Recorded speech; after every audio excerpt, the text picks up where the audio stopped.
जय श्री कृष्ण। भगवान विष्णु के 24 अवतार पार्ट 5 नर नारायण अवतार। वीडियो अच्छा लगे तो प्लीज़ लाइक कीजिएगा, ज़्यादा से ज़्यादा शेयर कीजिएगा, कमेंट कीजिएगा। आप भी सब्सक्राइब कीजिएगा अगर पहले नहीं किया, और अपने जान पहचान वालों सबसे सब्सक्राइब करवाइएगा। तो शुरू करते हैं। नर नारायण अवतार।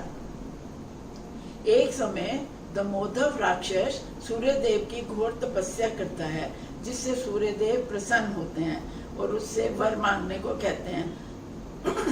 वह वर मांगता है कि मुझे अमरत्व दे दीजिए, अर्थात मुझे अमर कर दीजिए। सूर्यदेव कहते हैं ये तो संभव नहीं है, कुछ और वर मांगो। वह कहता है मुझे 1000 दिव्य कवच की सुरक्षा दे दीजिए। एक कवच वही तोड़ सके जिसने 1000 वर्ष तक तप किया हो, और जैसे ही वो एक कवच तोड़े उसकी मृत्यु हो जाए। सूर्यदेव ने सोचा कि इसको ये वरदान दे देता हूँ तो ये अवश्य ही उसका दुरुपयोग करेगा, परंतु वह उसकी तपस्या के वश थे और उन्होंने उसे ये वर दे दिया।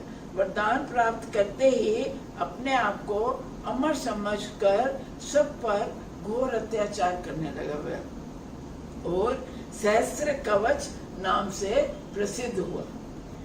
दक्ष प्रजापति ने अपनी पुत्री मूर्ति का विवाह धर्म के साथ कर दिया। मूर्ति सहस्त्र कवच दमोदर राक्षस के बारे में जानती थी, और वह कैसे अत्याचार करता है, लोग उससे कितने परेशान हैं उसके अत्याचारों से। उसने विष्णु जी से प्रार्थना की इस दैत्य को खत्म करने के लिए धरती पर अवतार लें और सबको उसके अत्याचारों से छुटकारा दिलाकर सुखी करें। विष्णु जी ने कहा ऐसा ही होगा, और अंतर्ध्यान हो गए। भगवान विष्णु ने मूर्ति के 2 जुड़वा पुत्रों के यहाँ अवतार लिया। उनका नाम नर नारायण रखा गया। दोनों शरीर से तो 2 पर आत्मा से एक ही थे। दोनों भाई नर नारायण विष्णु के अवतार थे। एक बार दमोदर सहस्त्र कवच दैत्य ने पहाड़ी पर चढ़ाई कर दी, तो उसने देखा कि एक तेजस्वी उसकी ओर आ रहा है। उसने कहा मैं नर हूँ और तुझसे युद्ध करने आया हूँ। दैत्य ने कहा तुम्हें मालूम भी है कि मैं कौन हूँ? मुझे वरदान मिला हुआ है कि मेरे पास 1000 दिव्य कवचों की सुरक्षा है, और जिसने 1000 वर्ष तक तप किया है वही मेरे एक कवच को तोड़ सकता है, और फिर उसकी मृत्यु हो जाएगी।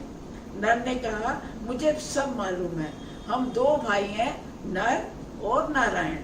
दोनों 2 होते हुए भी एक ही हैं। मैं तुमसे युद्ध करूंगा और मेरा भाई तप कर रहा है।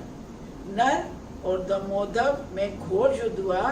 दैत्य देखता है कि नर की शक्ति बढ़ती ही जा रही है।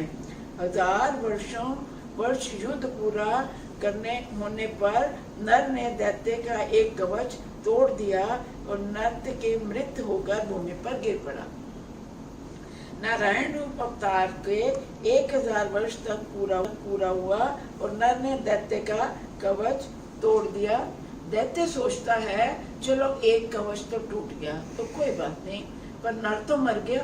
तभी उसने देखा कि सामने से एक व्यक्ति नर की ही शक्ल का उसकी तरफ आ रहा है, पर वह नर के और वह मृतक शरीर के पास गया और उसके कान में कुछ बोला और वह जीवित होकर चला गया।